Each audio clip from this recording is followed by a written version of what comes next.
Hello, and welcome to the Future Christian Podcast, your source for insights and ideas into what it means to live as a follower of Jesus in the 21st century.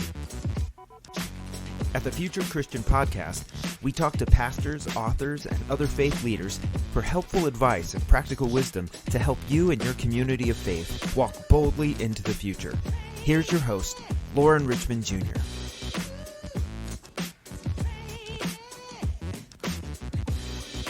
Welcome to the Future Christian Podcast. My name is Lauren Richmond Jr. Today I'm pleased to be joined by Brian Allain and Adam Thomas. Brian leads Writing for Your Life, a resource center and conference for spiritual writers, which includes the Publishing in Color conference series intended to increase the number of books published by spiritual writers of color. Brian also leads the team that produces Compassionate Christianity and How to Heal Our Divides. Previously, Brian served as founding director of the Frederick Buechner Center, where he led the launch of Mr. Buechner's online presence and established several new programs and strategic partnerships. Brian has an MBA from the Wharton School of Business at the University of Pennsylvania, where he was designated a Palmer Scholar, the highest academic award. Also with us today is Adam Thomas. Adam wears many hats, pastoring an Episcopal church in southeastern Connecticut, editing and designing books for independent writers, writing fantasy novels, podcasting about Jesus and nerdy stuff, and playing lots of Dungeons and Dragons. Adam published 4 books and curricula with Abingdon Press from 2011 to 2014, and when his twins were born in 2014, he switched to writing fantasy. You can find hundreds of his sermons on wherethewind.com, several fantasy novels at adamthomas.net, and his podcast, the Podcast for Nerdy Christians, is at nerdychristians.com or wherever you download your podcasts. So together, Adam and Brian co-edited the book, How to Heal Our Divides, a project aimed at building awareness of organizations that are taking real action to address these issues that are dividing us. The project is not an attempt to gloss over serious problems or to make happy, quote unquote, but instead to highlight tangible efforts that are solving problems, actually healing divides in effective and practical ways. So, welcome to the show, Brian and Adam. Hey there. Good to Thanks be for here. having Good us. to be here. Yeah, thanks for being here. Let's start, Adam. What else would you like our listeners to know about you? Well, I mentioned in my bio that I play a lot of Dungeons and Dragons. I actually have, I think, 4 games going right now. Wow. And most of the novels that I write take place in the fantasy world that I created for my Dungeons and Dragons games. And they're a lot of fun to write, and hopefully they're fun to read if people actually read them. Interesting. Brian, how about you? Well, I think for me, it's that I've only been doing what I'm doing for a few years. Most of my life was completely different, focused on high tech and things like that. And so, I turned 60 almost 5 years ago now. And at that point in time said, what do I want to do the rest of my life? And that's when I started doing Writing for Your Life, which led to Publishing in Color and Compassionate Christianity, and now How to Heal Our Divides. Awesome. Adam, share a little bit about your faith journey if you can. Yeah, sure. As you said in the bio, I am an Episcopal priest. I've been a priest for a little over 13 years. I was ordained about as young as you can be as a priest at age 25. Wow. And I like to tell people that I think I became a priest. I think God called me to be a priest because I would have made a pretty lousy layperson. I think I would have been a pretty, I'm kind of in awe of lay people and how committed they are to the church. And I don't think I would have been that committed if I had been a layperson. And so being a member of the clergy has kept me focused on my life of faith in a way that I don't think I would have been otherwise. Wow. 13 years of ordination. Wow. Congratulations there. Brian, how about you? Well, I guess I'd consider myself a real Christian or whatever since around high school. I went to school and church and all that kind of stuff before that, but, it was because I had to, and by the time I became, in sophomore year in high school, I kind of decided, okay, well, this stuff makes sense to me and really, want to be more involved, so to speak. So I've been members of a variety of different denominations. I had Methodist, UCC. I've been a member of the Reformed Church of America, which is what used to be the Dutch Reformed Church for many years now, just because of having moved to New Jersey and lived in a community where those denominational churches are more prevalent. There's just quite a few of them around. But I've been an elder, deacon, things like that, pretty heavily involved in my church. But, most of my high-tech life, I was consumed with raising a family and trying to keep whatever business it was that I was responsible for afloat. So I guess I was just much less involved, so to speak, in Christianity in a serious way beyond just my individual church. And what's that faith look like for you today then? Well, I've hopefully grown and matured a little bit, just like everybody else. I think I'm a little bit more open-minded than I used to be. I think I'm a little more empathetic than I used to be to other people. I'm for sure more of an activist or an advocate, on many different kinds of social justice issues, than I used to be. So I didn't have one of these kinds of experiences where I, so many people you read about, they grew up in the very fundamentalist, world, and then had this kind of reckoning, of that didn't work for them. So they, didn't know what to do or drastically change it. I didn't really go through that, nearly to the degree, at least, that a lot of those folks have, but just a more gradual evolution, I guess, of my own thinking and understanding. Yeah, you can't rub shoulders with folks like Frederick Buechner and Brian McLaren and Diana Butler Bass and Parker Palmer without having their kind of worldview of Christianity rub off on you. Yeah.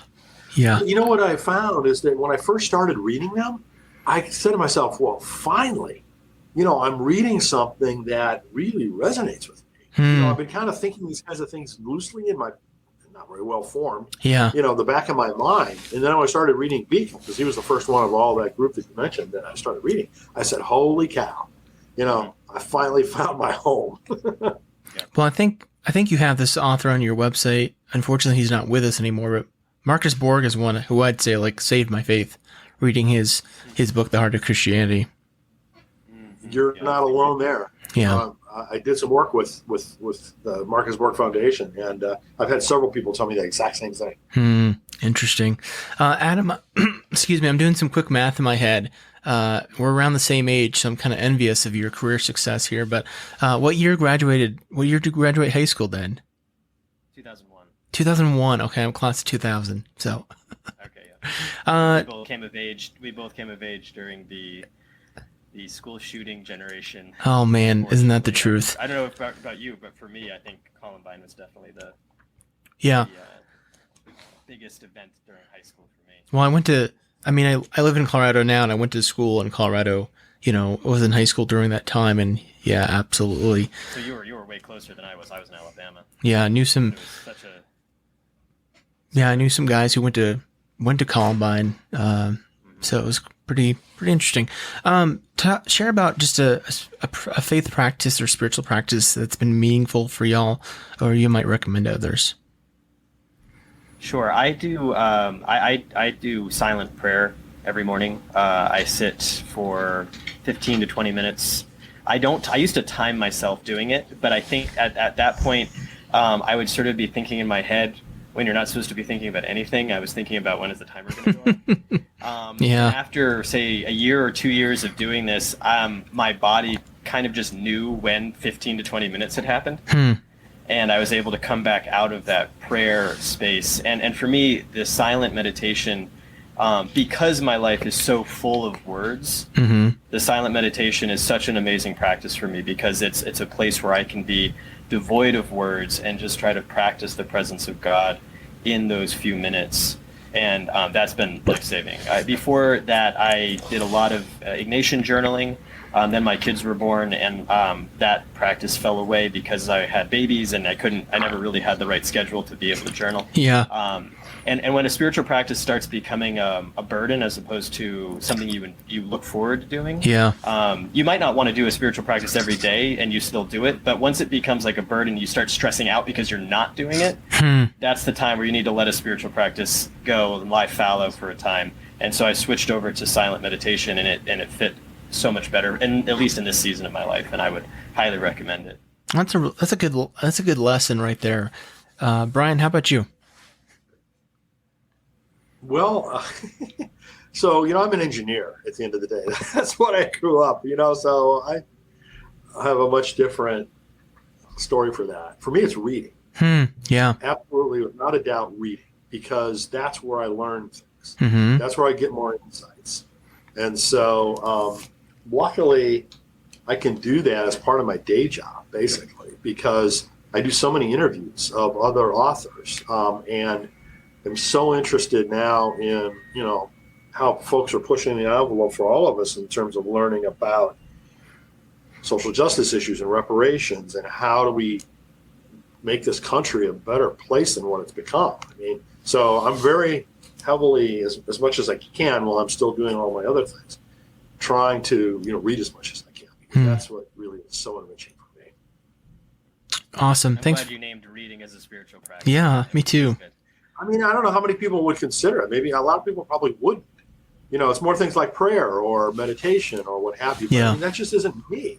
It's not that I don't pray. Of course I do. But it's not, I don't know. Everyone's just got different personalities, right? And different things that are more meaningful for them. Yeah, and I think, again, writing fantasy novels is a spiritual direction for me too, because it's about practicing the creativity that God gave me. And even though I'm not writing specifically about Jesus, and when I'm writing fantasy, I'm still discovering things about myself as I write. I'm trying to improvise as I'm writing characters, and it really supports my life of faith in a way that seems tangential to following Christ, but really is at the heart of what we're doing, because what we're doing is partnering with God in a creative way. I think that's the way an author's relationship to his or her characters is a lot like God's relationship to us.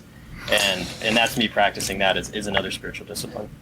This is unrelated to our main topic, but I'm curious, Adam, would you say, being creative?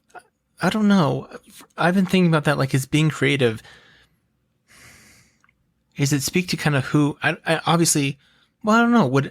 I would say, some people wouldn't say we're not creative, but couldn't we also say everyone is creative in their own way? And could you say, being creative is, I don't know, engendering your spirit as it is, and then in that sense, the spiritual practice? Well, the way that I would look at it is that from a theological standpoint, we believe that our God is a creative God. Mm-hmm. That's the 7 days of creation in the book of Genesis is about God creating. So we would talk about God as the creator.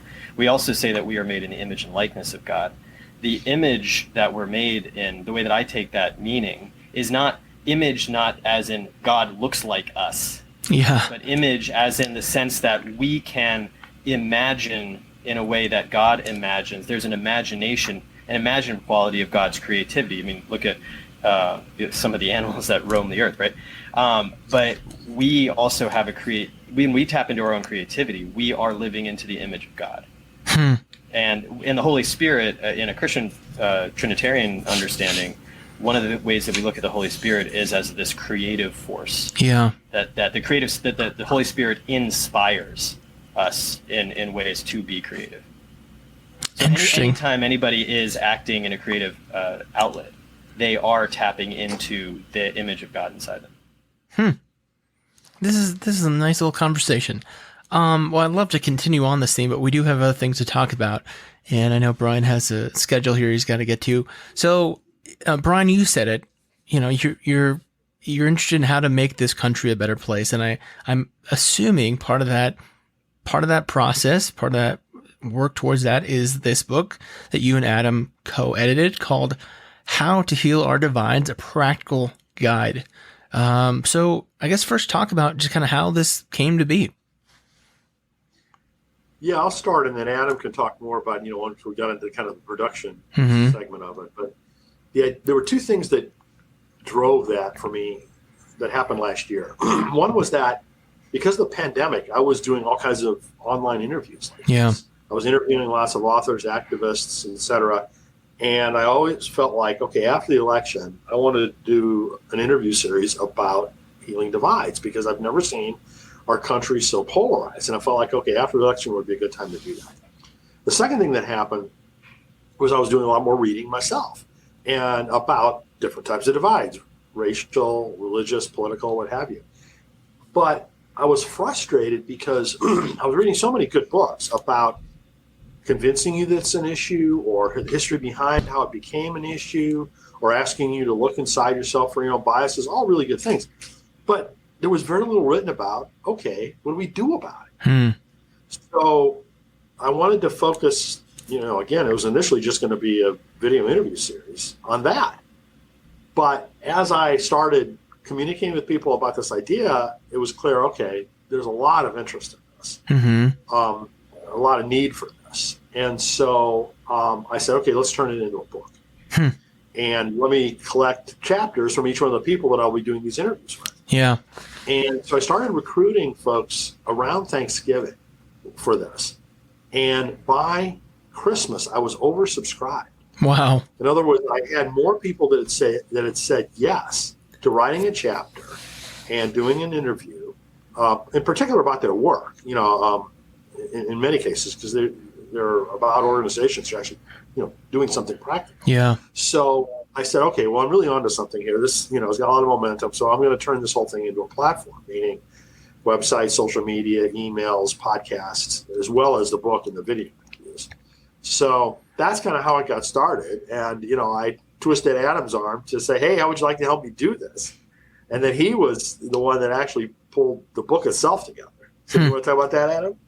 Yeah, sure. So I met Brian at one of his conferences a couple of years ago, back in Princeton, and afterwards said to him, "Hey, I'm looking at a little side hustle of helping people put their books together for publishing on independent platforms like Kindle Direct Publishing or Ingram Spark, those type of things, and just doing it as a side hustle. I'm an amateur graphic designer and so forth, and so I did a couple of books for clients through Brian." And then Brian asked me to help him with this book because he knew that I could both edit and design. And so when we talk about being co-editors, I had the easy job and Brian had the hard job. The hard job being the pulling all of the pieces together, getting all of the commitments, bringing, saying, okay, it's April 1st. I need your stuff. Yeah. Right. And talking to some of them being pretty, high profile authors, others not being as high profile, but being in part of incredible organizations.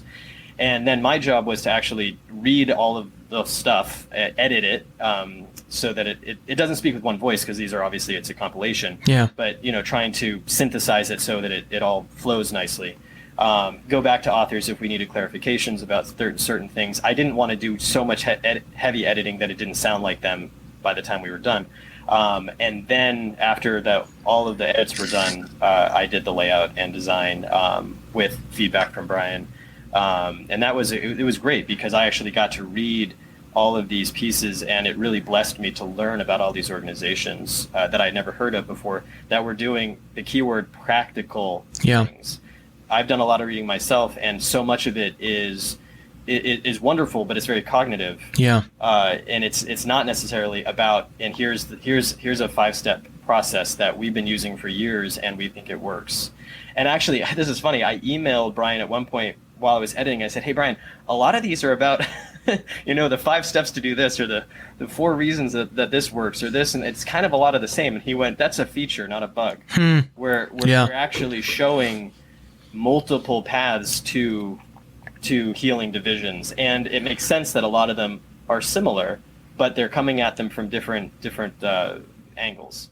And so I think that as you read the different angles, I'm sorry, or applying them to different types of divides, right? And so when you read the book and you go, wow, a lot of this is about developing relationships or having hard conversations. It's not just about having a hard conversation. And here is our method for having a hard conversation. And that's what's really helpful. because we can learn so much from each other, but not until we're ready to sit down and actually have that conversation. And too often those conversations happen too soon, and people haven't done their own interior work to be ready to listen to each other. And so this book, I think, helps us to figure out what the steps are needed before we get to that point. Yeah, that's good. Thanks for sharing that. I want to ask this question, and obviously the book is an attempt to answer in the affirmative, but I think the initial question we all have is like, is healing our divides even possible? And I thought it was interesting, Adam, you just said there, like sometimes it's too soon, sometimes folks aren't ready yet because they haven't done their own work. I mean, obviously the book is an attempt to answer in the affirmative, yes, but Brian, any other thoughts kind of on why it is possible? Well, first of all, I mean, it's never going to be possible to heal every single kind of divide that exists. Mm-hmm. I mean, I don't know about you all, but I've never met a person that I agree 100% with on every theological dimension, or every political dimension, right? I mean, we've all got our own different opinions. We all have different sources of information or pieces of information that influence that. So it's no way in my wildest dream to heal all divides, right? Mm-hmm. The point really is, look at the difference in polarization we've got now versus what we had before. It's terrible. Yeah. And it's in the way of getting any kind of things done, whether it's political or any other dimension. And so the whole point of this is just to improve, to try to minimize some of that and to try to get better understanding and better conversations, as Adam was saying, to help make the world a better place. Yeah. Adam, any other thoughts there?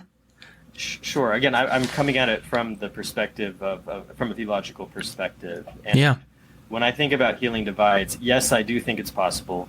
Yes, it's a lot of hard work in order to do it, and you need buy-in from people that there is a divide and that it needs to be bridged. But when I look at it from a theological perspective, again, I'm going back to, what do we believe about God, and how does God's being, as we understand God, again, as a trinity of persons, and as a unity of being, how does that inform our understanding of what division even is? Because when we think about the Trinity, one of the ways that we could describe that is that the Trinity is diversity without division and unity without uniformity. Mm-hmm. And so if we're striving for diversity and unity, but not not division and uniformity, we can I think move down the path together, because unity and diversity are not antithetical. They go hand in hand, I think. Yeah. But until we understand diversity in all of its manifestations as again something that is blessed by God from the earliest part of creation, God is making a huge diversity. That's what creation is. It's diversity. Yeah. Once we understand that, we can recognize that healing and reconciliation are things that we should be striving for. And then we have to figure out, okay, what are the steps within our own selves, in our own communities, in our own organizations that allow us to move forward to heal those divides. And that's hard work. Yeah. And a lot of people are not ready to do that. Yeah. Well, I think it does tie in with what Brian was saying there about, like, Brian, you're saying your attempt isn't to heal or to bridge everything. If I'm hearing you right, it's like you want people to be their diverse selves, just to find areas where we can connect and listen to one another. Absolutely. Yeah. Well, you all kind of alluded to it, that this is a big feature in the book, is these kind of steps or ways. And that's one thing I want to ask is, what are some of the ways or steps that churches and leaders can facilitate healing in their communities? Adam, you want to take that first, since you're the church leader? All right. So sticking with the book, there are a couple of great examples in the book that I think lay out some roadmaps for this. Yeah. And because I'm looking at your questions here, I'm going to save a couple of them for the next question. But one of them talks about dinner church, where we're coming together over a meal, which again goes back to the earliest days of the faith, the Christian faith, coming together over meals.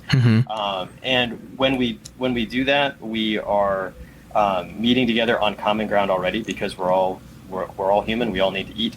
And one of the things that we can do as churches and leaders within churches is recognize that when there is a division, usually people are passionate about their particular angle on that division. And therefore, the conflict that is created over that divide comes from where people are really invested.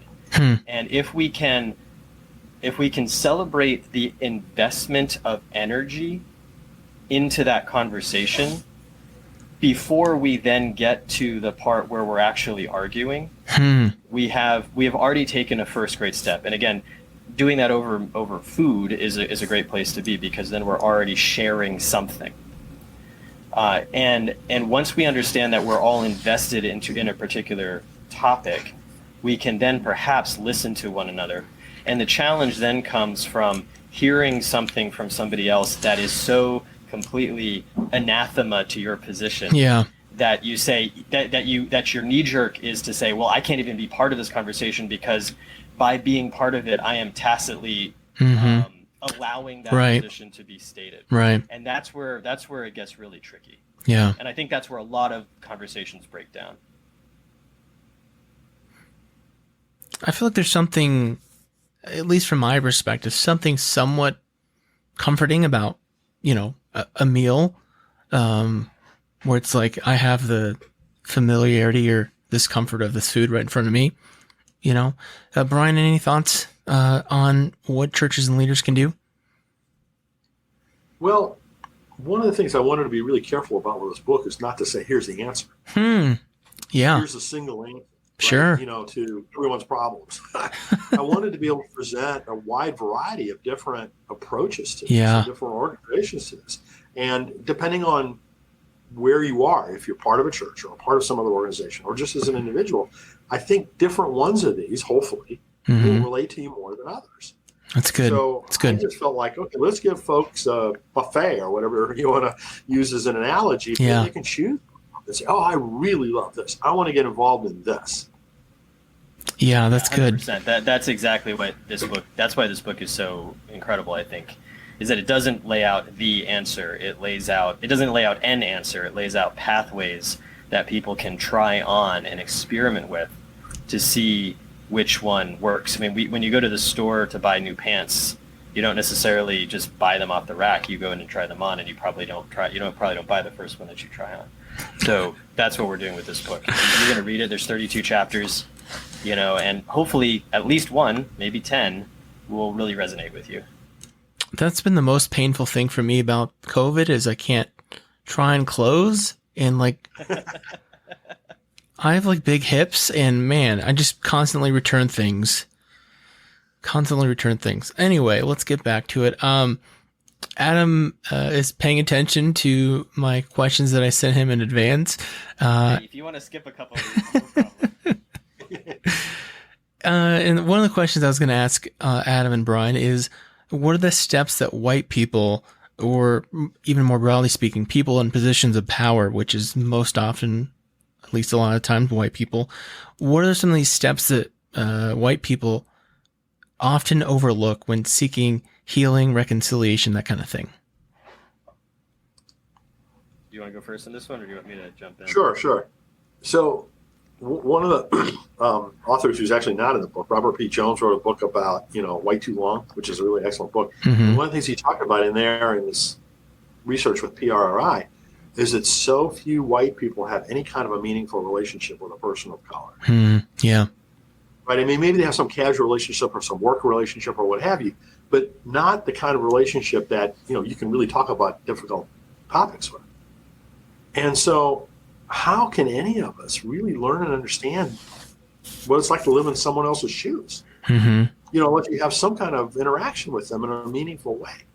So of all the stuff that's talked about in this book or anywhere else, to me, the one most important starting point is individual relationships. Get to know people from some of these other, whether it's race or whether it's religion or whether it's political or whatever. you're never going to be able to have any kind of empathy or cooperation or anything else if you don't really know folks on quote unquote the other side of the fence. Yeah. Adam? Yeah, and I think I would jump back one step from what Brian is saying and say that the step that gets most overlooked when white people are seeking reconciliation is trying to figure out what the motivation is for themselves. So I'll just use myself as an example. Sure. Yeah. If my motivation for seeking reconciliation is to make myself feel better for attempting to reconcile, then I'm doing it for the wrong motivation. Yeah. The motivation should be seeking justice and respecting the dignity of all people, whether or not that makes me feel good about myself. And so one of the things we need to recognize is that when we're dealing with when we're in conversations with around race and racism and trying to become anti-racists, one of the things we need to recognize as white people is how uncomfortable we can become very, very quickly. Yeah. Because we have not lived in a world where we have to process anything that has to do with race, whereas people of color live in that world 24/7. Yeah. And so as an extra part of that, that means doing our own work, relearning our history so that we can understand how we've been taught wrong about the history of the United States, how we've been taught a very whitewashed version of that history. And we can do that through reading. We can do it through watching documentaries. We can do it through both fiction and nonfiction reading. And once we have some understanding of that, we can then understand also how power is deployed in all different kinds of spaces. And there's actually a great chapter in the book that talks about that, and I can't find it right off the top of my head, that talks about how we understand where the power is in a room and where we expect it to be based on our socialization. Yeah. And so once we're able to sort of see the framework of our society in a way that we might not have seen before doing that work, then I think we might be ready to start actually seeking reconciliation, because we're going to be ready to have the hard conversations we need to have and continue to uncover truths about ourselves and about our communities. Yeah. I'm thinking about, as a student of family systems theory, I'm thinking just about like how so often it's our own anxiety that we're not dealing with, and we're just basically trying to dump our anxiety on the other person. And that's obviously not fair. Whatever kind of relationship it is. Here, let's give a moment. Let's take some time just to plug some success stories. So give me a chapter or two that's in the book, or some organizations in the book that are kind of doing this work really well. Well, that's always difficult. It's almost like, who's your favorite child? Because there's so many in this book, and there's so many good ones in this book. But I will name a couple who I'm, obviously really impressed with. One is the Absalom Jones Center for Racial Healing that Catherine Meeks leads. Mm-hmm. That organization has got a great track record of just impacting more and more people along the road to, racial understanding, racial reconciliation, racial divides. So that, I feel so good about that. There's another probably lesser known organization in the book called Three Practices. And it's basically a series of forums where they bring people together to have the kind of tough conversations that, Adam was talking about. Mm-hmm. It's a secular organization. It's not a religious-based organization. But, and there are others that are doing forums like that. The more that can scale and the more that can impact people, I just, really hope happens, continues to happen. Awesome. And then there are two different churches that are in the book that I want to highlight. One of them is, the article is by Rich Taffel, who is the leader of a church in Washington, D.C., Holy City, I think it's called. Yeah, I think I remember that chapter. But the title is called The Future of Church, Training a New Generation of Leaders Seeking to Bridge the Divide Between Good Intentions and lasting social impact. Hmm. And basically, it's at one level a story about how he turned a church that was pretty much just an empty building Mm-hmm. into a center for not only church but social entrepreneurship. Mm-hmm. Which is like, oh my goodness, I mean, and not every church can do this, obviously. Yeah. Many different things. But what an incredible model, empower people through business, through, accomplishing, things kind of in a secular world, Mm-hmm.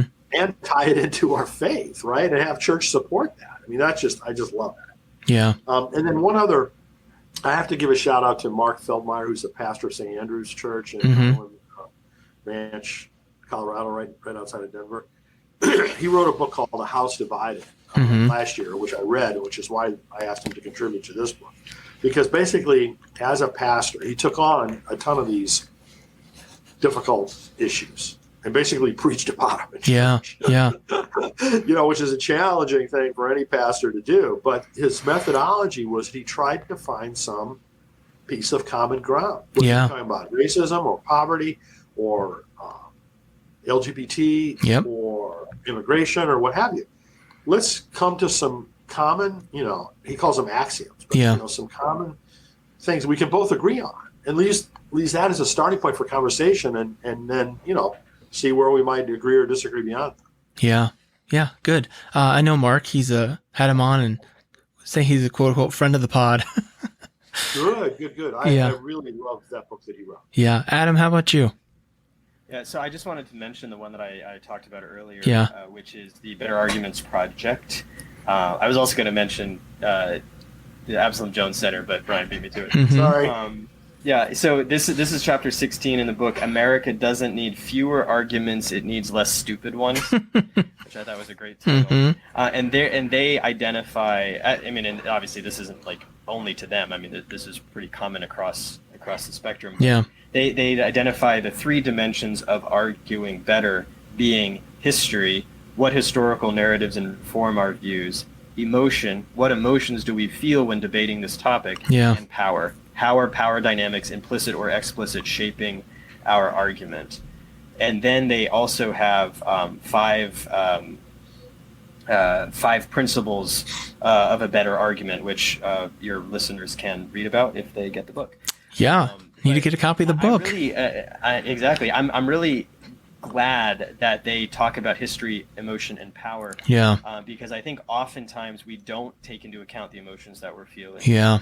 And emotions are just neutral things. They tell us things about Mhm. what's going on inside of us. If I get angry, it's not like I meant to get angry. It just happens, and then I can take a step back and say, "Why am I angry right now? Yeah. What violation has happened that has made me angry?" And if it's a violation of the norms that I have imbibed because I'm white, that is a data point for how I am processing a particular conversation. And so I found that chapter very, very helpful while I was editing this book. It's the Better Arguments Project. Yeah. Let me ask this kind of, I know I'm trying to be brief for time's sake but I want to ask both these questions still. So I think I know probably your answer to this, and it probably fits in with what you have already said, but I'm curious, like, what are some kind of boundaries or guardrails, I think is sometimes a helpful word. Cause I think we'd all agree, like at some point you have to have some kind of ground rules to keep folks safe. What are times that you might need to exclude for the sake of safety, and inclusion? Does that make sense? If a group's existence is based on trying to completely destroy or erase another group's existence, then there is no talking to that first group. If their whole purpose is to make sure another group of people ceases to be, then that is not a divide. That is a group that is engaged in a completely something completely different. So when we're talking about bringing people together for hard conversations, I'm not talking about folks that think all Jewish people should be murdered. Yeah. And then going to talk to Jewish people. That's not what we're talking about. Yeah. we might be talking about how various people think about the two-state solution for Israel-Palestine, right? And we can have honest conversations about differing opinions about what that looks like. But that would be kind of the big category of exclusion that I would have if I'm going to facilitate some kind of dialogue. Yeah, Brian, what about you? What are your thoughts? I mean, I think Adam said it very well. I mean, I really don't have much to add to that, other than, err on the side of inclusion when you can. I mean, but I think every situation is so different, whether you're talking about the context of a church or you're talking about a context of a political discussion or something else, right? I mean, I think the people that moderate these things have to be really skilled and really in touch with a particular audience or community or whatever, that you're talking about there. And, it's a very nuanced thing. It's not something that, this rule will apply equally to everyone kind of thing. Well, I'm glad you said that about kind of the skilled moderator, because that kind of fits with this last question I was going to ask you. Even people, even white people that I very much respect and know that they have been doing great work for social justice. I've heard stories from them about how they've, quote unquote, stepped in it unintentionally, even trying to do good. So I'm guessing you would probably agree, like, it's not best for some pastor, I guess this kind of speaks to anxiety too, to go run out and try to facilitate a conversation without doing some of their own work. So I guess maybe what kind of tips or encouragement perspectives would you have for a pastor or faith leader? Heck, it could be a community leader, whatever, who's like, hey, I want to do this kind of work, but what do I need to do first? Well, getting in touch with some of the organizations that are in the book would be a good first step, I think, because it does show that there are processes that can be taught to help people to facilitate conversations. Also, again, doing your own work ahead of time and continuing to do it, because, standing up for social justice and saying being an anti-racist, that is a lifelong spiritual commitment. Yeah. That is not just being a member of a political party or not. That is not just a social, stance. It is a spiritual commitment because it does change who you are and hopefully makes you a better Christian, because you are recognizing the inherent the love of God in all people and seeing all people as children of God. And so there are, thousands of trainings out there to help people to facilitate conversations. Just jumping in to have a conversation in order to say I had a conversation is the wrong place to start. Yeah. Good. Brian, thoughts from you on that? To totally agree. I mean, again, that was one of the purposes of this book, is to portray role models for other people to learn from. And reach out to them and contact them and see, either if they could be a mentor or if you could get, involved in their program. Yeah. The only thing I would say is that, the skill set necessary to do this and to lead this kind of thing, not everyone has. Yeah. Yeah. Personally, I would not even anywhere near attempt to be a moderator. Because my temperament and my lack of patience would not go well. Right? That's not my skill set. I mean, I believe passionately. Yeah. And that's why I spent all this time and energy to pull this together. But I realize that there are some things I'm good at and some things that I'm not. And I'm not going to try to force fit, where I know that it wouldn't be a good ending. I'll let people who know how to do that well do that well. Yeah, that's good. That's good. Well, let's take a quick break and we'll come back with some closing questions. All right, we're back with Brian, Allain, and Adam Thomas. We're going to pass on the first question, the P question, but let's move on. Theologian or historical Christian figure you'd want to meet or bring back to life. Brian? Well, this will probably sound a little bit strange, but I would love to spend more time with Frederick Buechner when he was younger.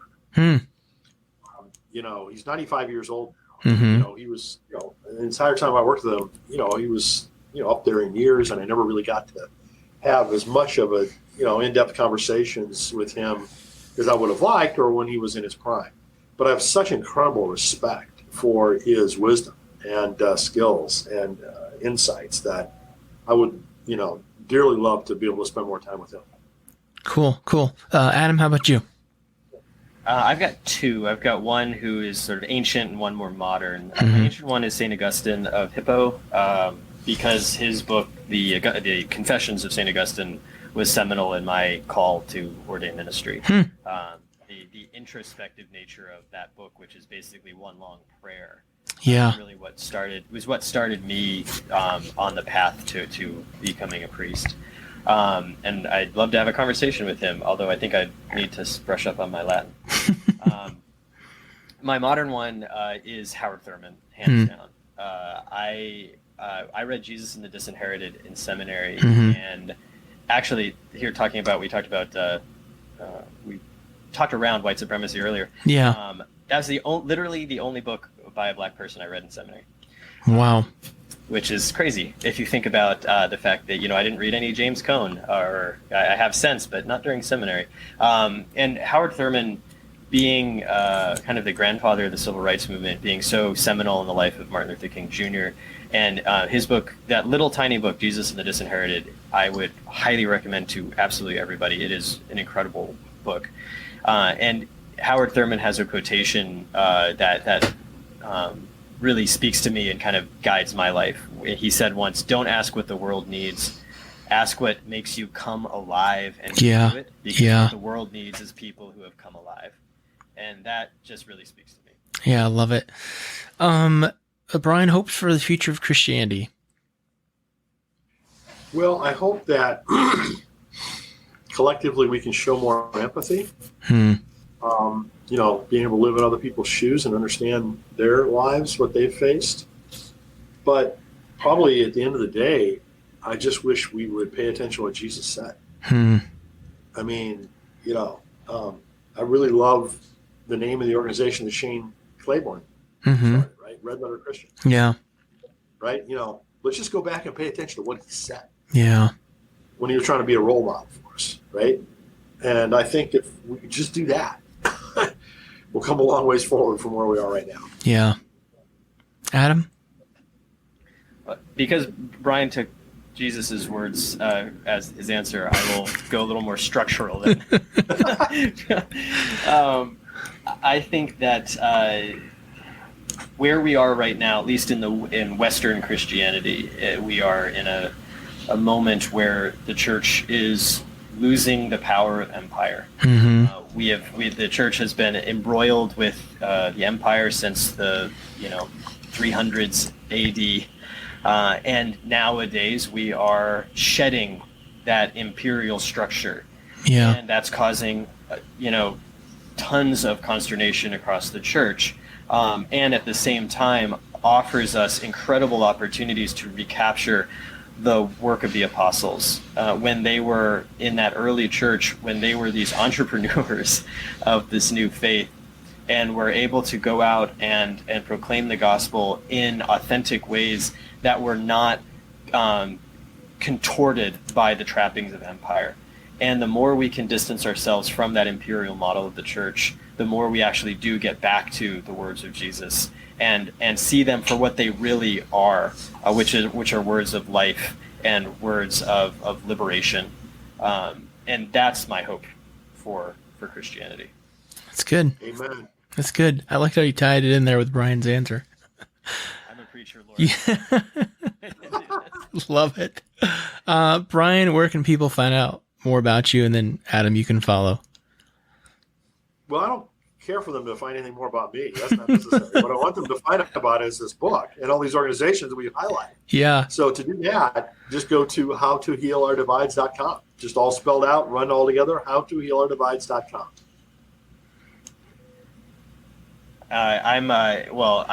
I'll say that Brian doesn't want people to see him, but I'll go ahead and go ahead. Websites. My first website is wherethewind.com, WHERE, thewind.com. I started it the week before I was ordained to the priesthood. And wow, you've kept that going a long time then. Yes, I have. Every single sermon I've ever preached is there. Wow. So some of them are clunkers, but some of them are okay. There's about 350 sermons on that website, and so that's my one of my main websites. I recently started adamthomas.net for my fantasy novels. If people are interested in kind of high fantasy books that are written by a pastor. They're not churchy or anything, but they've got good themes, I think. And then I also am a podcaster, Lauren. I have a little podcast with a friend of mine, my friend Carrie, and it's called The Podcast for Nerdy Christians, and we talk at the intersection of nerddom and faith, and talk about Marvel and Star Wars and Disney and Lord of the Rings, all kinds of stuff, to see how those things can help us be better Christians. I would say, yeah. I was going to say I'm a perfect guest because I'm a nerd, but I'm not a nerd in those kind of nerd senses. So There you go. Hey, well, if you ever want me back to talk about nerdy things with you, I'm happy to do it. Yeah, and that's you can just get that anywhere podcasts are found. The Podcast for Nerdy Christians. Well, the book is How to Heal Our Divides, a practical guide. Features some great folks like Brian McLaren, Dinah Butler-Bass, Frank Thomas, Michael Waters, Shane Claiborne, and Parker Palmer. So check it out. Adam and Brian, thanks so much for your time. May God's peace be with you. Thanks so much, Lauren. Really appreciate it. Thanks for joining us on the Future Christian Podcast. To learn more about Lauren or the podcast, visit future-christian.com. One more thing before you go. Do us a favor and subscribe to the podcast. And if you're feeling especially generous, leave a review. It really helps us get the word out to more people about the podcast. The Future Christian Podcast is a production of Torn Curtain Arts and Resonate Media. Our episodes were mixed by Danny Burton, and the production support is provided by Paul Romig-Levitt. Thanks, and go in peace.